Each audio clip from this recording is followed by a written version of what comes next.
Peter Hitchens is here with us for this hour of the show. We're going to ask him what he makes of the latest machinations with Boris Johnson. He now is going to be voted later on today by his own members of the Conservative Party in Westminster as to whether or not they wish him to continue as Prime Minister. Jeremy Hunt has just very much come out on Twitter and said that he intends to vote for change, which means presumably he's going to vote against Boris Johnson staying as Prime Minister because he would like to be it instead. Peter, very good morning to you. Morning. We're going to talk about many things this morning, but let's kick off with Boris Johnson. I mean, is the game up for his nibs? I don't know. People have thought so many times before. I'm haunted by the fact that I could have been Prime Minister if all that happened was that he got the right-wing gig on Have I Got News for You back in the 90s, and that, which I nearly got. Right. I was given a tryout, but they didn't like the jokes that I made as much not as much as I liked them. And he got the gig, and here he is. But what is my fundamental problem with it all is, what does it all matter? And for me, the Conservative Party is such a dead loss anyway. I don't really care who leads it. And I just look at this and I say, well, what are you actually arguing about? What is there any fundamental disagreement in the Conservative Party about which direction they should take? Is there a faction of the Conservative Party which is actually conservative, which is against all this politically correct, high-spending, wildly interventionist foreign policy, basically neoconservative, neoliberal mess which we have now? I don't see anything. So it's hard for me to engage. And as I no longer hang around down in the Palace of Westminster, it's hard for me to say anything at all knowledgeable about what's going on. Who knows? I mean, they may. The obvious difficulty is that there isn't anybody else. Well, there isn't. That's the big problem, isn't it? Who are they all? And Jeremy Hunt has tweeted this. Anyone who believes our country is stronger, fairer and more prosperous when led by Conservatives should reflect that the consequence of not changing will be to hand the country to others who do not share those values. Today's decision is change or lose. I will be voting for change. I think there you are, you see. That should immediately disqualify him. But what's conservative about him? Nothing. And it's. I mean, I can explain to people. They're amazed by this after all the frenzy against Jeremy Corbyn that Keir Starmer is in fact a very left-wing person indeed. Yes. Probably more left-wing than Jeremy Corbyn, if the truth were known. But they don't care. The Conservative Party is not that much less left-wing than Keir Starmer, and on some things probably more so. No. So it's to me, it's just theatre rather than politics. And here it is. Who have you got? And if you engage now on a period of vast argument and dissension, are you going to make it easier for yourself to win the next election or harder? My own solution has for a long time been for there to be a political party which is genuinely conservative. Would sweep the board, I think. Well, I think it would, because this has always been a pretty conservative country, and it's perhaps more conservative now than it's been for a long time, with a small c in terms of like the social policies that we wish to follow. But when you get to the point where people are discussing whether or not the government should bail out the travel companies because the travel companies can't seemingly operate anymore because they've forgotten how to do it, it's mad, isn't it? Well, there is the other thing, of course. The great thing is not that we should be discussing as an immediate cause of all these problems is not discussed. We are mostly in this economic mess of inflation and high prices because of the ridiculous decision to shut down the country 2 years ago. By the way, today is the second anniversary of my return to regular appearances at the office. I started going back to the office 2 years ago, partly in protest against the stupid shutdown.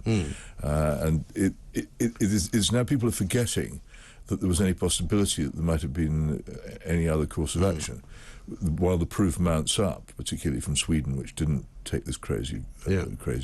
Well, I mean, if you wanted any more evidence than the current state of our economy, I wouldn't. Why would you? But there again, when the next election comes, what choice do people have if they want to protest against the mad decision to lock down the country? There's no point in voting Labour or Liberal Democrat. They were even keener on locking down the country, and would probably have kept it locked up until now if they'd been in charge. So where is your escape? This is my huge frustration with politics.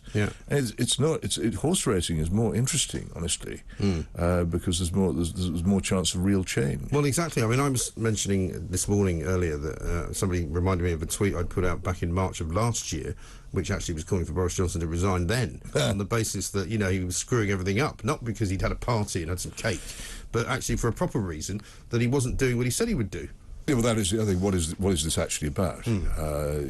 It's not really an annoyance. We've had more of an inquiry into the consumption of cake and cheap wine in Downing Street than we ever had into the decision to go into the mistaken war in Iraq or into the death of Dr. David Kelly. Yes. That tells you quite a lot about a political culture, isn't it? Aren't these things gigantically more important? Yes. And yet we don't really I think we've said before that the political kind of elites who are in not just government but who are also in the media do not really want to know about big things like that. I don't think they care. Well, it's because we don't have a proper adversarial political system anymore, because the two political parties are much too close together, and they don't really oppose each other. And of course, because the gap between them has narrowed almost to nothing, the diversity of the media has also narrowed. There's much less difference of opinion in the country as a whole being expressed. It's not to say it isn't there, it's just not being expressed. And half the point of having a noisy adversarial parliament of the sort that we have is to provide a safety valve for the discontents of the country. If people don't feel those discontents are being expressed, who knows where it will come out. So I don't know. I can't get exercised about this. I mean, I've never thought that Johnson was a particularly well-qualified politician. I don't think he's particularly conservative. No. He did memorably stand, I think, when he failed to win office at the Oxford Union as a Tory, he stood then as a Social Democrat, so I don't think there's no sign of principle there. I don't think principle would be the first word that you would use. It simply doesn't trouble him, as he's baffled by it, and there you have it. But what the Conservative Party hopes to gain by getting rid of him when they don't know what they're going to do next is hard to see. And we've already had one, how shall I say, vacuum in office in the shape of poor Theresa May, who stood for absolutely nothing, except that she wasn't David Cameron. And she was a kind of impediment, wasn't she, to everything? Well, it was worse than that. A lot of the trouble we're now in over the European Union, the mess, for instance, having crashed out of the single market when we shouldn't have done, was because she didn't believe in the policy she was elected to pursue, getting Britain out of the European Union. And so she actually pursued it more militantly than an intelligent leaver would have done. Yes. And she made quite a big mess as a result. And she really did. So putting someone in for the sake of it is not very wise. But let's say I can't. It's not something about which I can really get exercise, because it's not. The great frustration is, years and years ago I told people, get rid of the Tory party. If the Tory party were your fridge, all your food would go bad. If the Tory party were your accountant, you'd go bankrupt. If the Tory party were your lawyer, you'd be in prison. No other consumer good or activity would survive in the commercial world for as long as that useless organisation has done. Why don't we just throw it in the bin? Well, which brings us rather neatly on to one of the many things you wrote about this weekend, the police. I hesitate to say force, the police service in this country, rather like many of the great sort of public bodies in this country, doesn't work. Neither a force nor a service. No. And it doesn't serve us. And if there were any possibility of a rival existing to it, it would be pushed out by that rival. And this is what I actually suggest: is that a serious government now has to accept that police don't want to police the country in the way that we want to have it policed. Although taxpayers are forced to pay for this. This alleged service, which won't answer the phone, which won't come when it's called, which is largely absent from the streets. Which has largely closed almost all police stations. So yes, indeed. And so create a new, as they have in the United States and we used to have here, fully local police forces with the fundamental job which they were originally established for in this country of preventing crime by being present on the streets. And when you've got those going, I would suggest there's quite a lot of ex-servicemen who'd fit very well, and indeed ex-service women who'd fit very well into such police forces. Once they're up and going, then disband the existing one. I don't think that anybody would actually notice in most cases if it disappeared now. But you really have to have something, and so you need to create the alternative before you get rid of it. But if an open competition were ever held between a police force which genuinely believed that crime was bad and should be prevented, and this lot, then this lot would lose it. Well, they would, because like most public sector organisations, they've become sort of top-heavy with people who aren't police, people who sit in management jobs explaining how things should be done and doing constant surveys of what they should do next. Well, it's also that they fell into the trap of sociology and of generally the liberal ideology back in the 1960s. Two things happened. First of all, their senior ranks increasingly became taken over by people who didn't believe that crime is bad. They believe that crime is a symptom of bad housing or child abuse or whatever it is. It's not the bad thing to be prevented, but something to be sociologically tackled. Their view is that the offender and the victim are equal in the sight of the law, and they have to negotiate between them. And at the same time as this idea took hold, Roy Jenkins began the long process of withdrawing them from the streets. And I can remember when the streets were regularly patrolled by police officers on foot. But it stopped. There was a decision taken in about 1965, I think, to begin to get rid of it. And over the following 20 years, it more or less disappeared. And the police took to the cars, and they But even the cars have disappeared now. Increasingly, but they do this thing which I call reactive or fire brigade policing. They wait for something to happen. Well, whenever I complain about the police, someone always writes to me or says to me, "Why don't you go on a ride-along with the police?" I've been on ride-alongs with the police in London. It's always funny when people say that you should do some research, and that's basically all you do. I've been on ride-alongs with the police in Dallas, Texas, in Johannesburg. It's always the same thing. They sit in the car, they wait for something to happen, they switch on the siren, the blue flashing light, Nino, charge off the place, arrive too late to do anything. Police officer cannot unburgle you. Cannot unmug you, cannot unstab you, can't give you... It's a useless form of policing. Meanwhile, the fire brigade, which used to do fire brigading, has now increasingly gone over to preventive fire brigading. So they try and stop people getting into fires in the first place, greatly aided by the fact that fewer people smoke, but smoke alarms. But the same goes for the NHS. And they have, as a result, the fire brigade are much more successful than the police. But it's the same goes for the NHS, where people were actually being told, not that long ago, please don't come to the doctors if you're ill. And you go, sorry? You're the doctor, I'm the patient, I'm not very well, can I come in? No. Go home until you feel better and then come and see us. Well, I haven't experienced that one exactly, but for sure and for certain, if the National Health Service spent as much effort on preventive medicine, on getting people to live healthy lives as it does on patching people up badly after they've fallen ill, we'd be a lot better off. Prevention, and an ounce of prevention is better than a ton of cure. Well, it is always in has some been, cases. and in policing, it absolutely is. Yes, for sure. What did you make of the Jubilee celebrations? I thought they were rather uplifting, and I was quite surprised that I thought that. Oh well, I'm as I say, I'm a monarchist, not a royalist. I'm in favour of the principle of the monarchy. The thing itself leaves me largely cold. And also, I thought an awful lot of the celebrations was aimed at Republicans rather than monarchists. What you mean, just to annoy suck them? up to people who like rock music, suck up to the Greens, particularly the Greens. The Green thing was suck up to the Greens disappointing. Again. So I didn't really feel that it was a great celebration of the conservative principle of constitutional monarchy. One of the things that struck me was that it was all quite well put together, and I wondered if we might get the people who organised the concert and the Trooping the Colour and all of that to actually run the country, because at least they seem to know what they're doing. Well, there is a problem, actually. Running the country is slightly more difficult than running a Sound and Light show and getting Brian May or whoever it is to do guitar chords. Well, maybe, but I mean... apart from these, you need to know some economics. Do you? And you need also not to panic. Well, that doesn't... These are two when was the last time we had a government that didn't panic? I know. And knew anything about economics? I mean... Yes.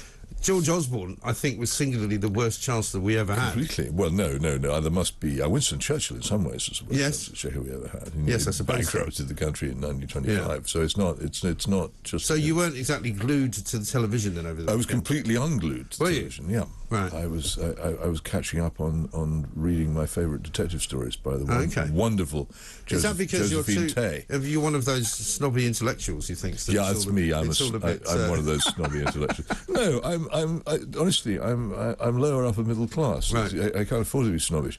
It's just I can't pretend that it moves me. It's like cricket. Yeah. I want to like cricket, but I can't. I don't like cricket. But I wish I did. Yes. But I can't. I put it down to when I was at school, we didn't do cricket at my school. We did athletics in the summer. And also my parents are from Scotland, so that's my excuse. Oh, well, yeah. I mean, even though Scotland now apparently has a team, Congratulations to Wales, by the way, for doing the impossible, which was to beat Ukraine at something. I didn't think you were allowed to beat Ukraine. No, I didn't think so either. They had to win everything. I fully expected at the end of the game for the Wales captain to go, listen, it's all very well for us winning and everything, but you guys just go to Qatar. We are. There's a slight moderation in opinion about Ukraine. Yes. Seems to me having people. The initial incredibly simple view of it seems to me to be fading a bit. And Yes, people begin to wonder as it drags on. That's with all things. What the end of this is, and the other thing is that it's slipping away from the front pages and tops of the bulletins. Well, and as also with a lot of the things that you've talked about for a long time, it sort of begins to seep into what I would call the mainstream. Not that you're not in the mainstream, but you know what I mean. I mean, I read a piece by an American writer who did a piece for NBC in America, very much along the same lines as all of the things that you've been talking about. Still not saying that anything justifies what's happening, and nobody's saying that what Putin's doing is right. However, this is the background. Yeah. And very interestingly, one of the most senior American diplomats who's ever lived, Jack Matlock, who was Ronald Reagan's ambassador to Moscow at the key Gorbachev years. Yeah. He's come out and said that the overthrow of the Ukrainian government in 2014 was a putsch. It's an extraordinary thing for someone of that vintage and that seniority to say. And it's something I keep saying, if you want to understand this crisis, you have to understand that notice this week we're having a big inquiry into the very nasty Trumpoid attack on the Capitol building, which was, everybody loathes it because it was a total violation of the American Constitution. And yet here we have everybody very complacent about the fact that in 2014 in Ukraine, the legitimately elected president was overthrown by a violent mob. And people should really begin to look at that in understanding the background to everything that's going on now. This thing was going on for 8 long years before most people paid any attention to it. And context can't be ignored. But in the meantime, people should still continue to do what they can to help the people of Ukraine in their considerable suffering, because there is a lot of suffering. Absolutely right. Speaking of context, one of the things you wrote about this week was the Texas shooting and the connection to marijuana, as there so often is. Well, or is there? We don't know. What we know is the New York Times ran a report within 24 hours. They sent, as they do, still in some ways a very effective news organisation. They sent some very competent reporters down. They spoke to a member of staff of the Wendy's hamburger restaurant in Uvalde, who had worked alongside Ramos, the killer. And she said, amongst other things, that he told her that he had terrible rows with his mother and his grandmother over his use of marijuana. And this appeared in the New York Times. And then the following day it disappeared. A fascinating thing about the New York Times, again, very much to its credit, generally when it alters any online story, it puts a note explaining the alteration, saying what's been altered and why. There's nothing. I've tried to contact the New York Times myself, and I've tried to contact, through Twitter, all the reporters whose names are on the story. I don't get any reply. Interesting. And interesting, Fox News, Laura Ingraham mentioned this on her show last week, and Fox News contacted the New York Times, and they got no reply either. It is the weirdest thing. Isn't that strange? And I know, remember the Parkland killer in Florida? He openly boasted of his use of marijuana. If you look at many of, not all, but many of these mass killers, either in the United States, where it's often put down to guns, or in Europe or elsewhere, where it's often put down to terrorism, you very often find that marijuana or another powerful mind-altering drug, particularly steroids, sometimes antidepressants, is involved. These things began in the 1960s to be a big problem all over the world, not just in the USA. The variable isn't guns. So what is it? And it's fascinating to me that this is the New York Times has first published this and then removed it. I'm trying all I can to get hold of this woman, Jocelyn Rodriguez is her name, in Uvalde. No success so far, because Rodriguez in Uvalde is like Smith. It's a very common name. Absolutely right. But eventually I do hope to track it down. Okay. Well, before I ask you about that, there's a bit of breaking news. The Prime Minister's anti-corruption czar has resigned, which my first reaction to which is I should probably burst out laughing, saying Boris Johnson has breached the ministerial code by not showing leadership in the wake of his Partygate fine. John Penrose is the name. Conservative MP for Weston-super-Mare says he hopes Mr Johnson will stand down so that MPs can choose a successor. Well, I think you'll probably see quite a lot more of this. Once the water starts to sort of flow around the ankles, people will start to do things like this, because it just will happen. Yeah, it will. Now, just to go back to the marijuana connection there, I mean, what would be the reason? What could possibly be the reason why they would remove that? I can't tell. I don't speculate on things that I don't know. I have to leave people to wonder. I think the New York Times in general, I think New York State has recently become one of those which has legalized recreational use Yes, I think it has. I think you would probably... I think almost every state has now. Some that... Texas There's not many that haven't. Interestingly enough, Yeah. but, though in some areas it is more or less de facto. But I think you would probably find on the staff of American liberal newspaper or American liberal television station quite a lot of people who are in favour of marijuana legalisation, but at the same time, of course, very passionate in favour of gun control. So two things might make them wish that this particular detail would disappear. Yeah. One, that it gets in the way of the argument for gun control, and the other, that it raises another question. But I've always been amazed at journalists who would be willing to do that, because, the story's the story, sure. Well, we haven't established that. I have to I have to be absolutely rigorous about this. We haven't established that it was removed for that reason. You could speculate on that. For all we know, the original source of the story came back and said, I didn't say that, or retracted it, or in some way. But in that case, I do think the New York Times does owe it to they have made some pretty bad errors of late. In a paper that used to be, all the news that's fit to print, has been quite wrong on quite a lot of things in recent times. Yes, but it has generally admitted it. Yes. The curious thing here is there's no discussion. It's just changed. If nobody had spotted it, nobody would know, and they haven't put any note in to say we changed this because of, or even when they did it. And it's strange. And anomalies, in my view, are the key to understanding practically anything. If you want to find out what's going on, look for the anomalies and pursue them. Very good advice. Peter Hitchens, thank you very much indeed.